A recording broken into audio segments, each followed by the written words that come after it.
This is why you need a professional matchmaker, because when Cupid's in training, things can get hilariously out of hand.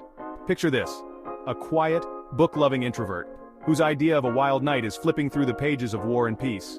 Now pair them with a thrill-seeking skydiver who jumps out of planes for fun. Talk about a plot twist. Or how about a health-conscious vegan, meticulously planning their all-green organic menu, suddenly matched with a competitive eater whose snack time looks like a food festival gone wild? Yep, that's our Cupid in training, turning dinner dates into a spectator sport. And just when you think it can't get any weirder, imagine a tech-obsessed gamer whose idea of sunlight is the glow from their multiple screens, paired with an outdoor adventurer who thinks Wi-Fi is a mythical creature. Now that's a power couple, powered by confusion and mismatched hobbies. So next time you find yourself on a bizarre blind date, remember maybe it's just Cupid, but like the intern version. Keep calm and maybe hide those arrows.